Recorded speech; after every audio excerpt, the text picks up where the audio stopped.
আগামীকাল আলোর উৎসব, চারিদিকে যেমন আলোর মালায় সেজে উঠবে, তার পাশাপাশি থাকবে অবশ্যই আতশবাজি রোশনাই।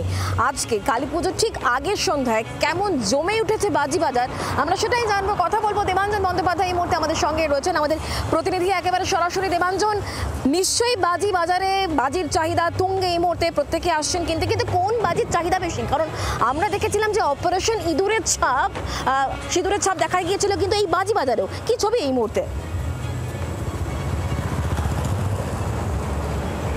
একদমই তাই।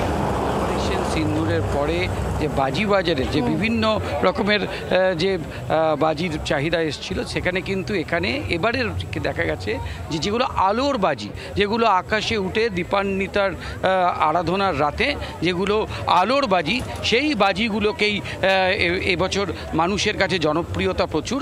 এবং এই মুহূর্তে এই পশ্চিম কলকাতা শহরে 4 জায়গায় বাজি বাজার রয়েছে: বেহালা, বড় টালা, কালিকাপুর এবং এই ধর্মতলায়।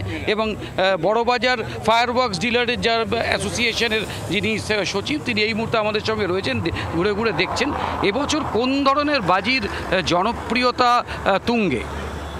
দেখুন, যেগুলো আকাশে ডিসপ্লে করে সেগুলোর তো জনপ্রিয়তা চিরকালই ছিল, এখনও আছে। তবে বাচ্চাদের জন্য বিশেষ করে ground wheel, flower pot, light, এগুলো বিশেষ জনপ্রিয়তা আছে। এবছরের বাজার কতটা জমে উঠেছে? বাজার গতকাল থেকে মোটামুটি জমেছে, আজকে তো ভালোই হচ্ছে, আশা করি কালকেও ভালো হবে।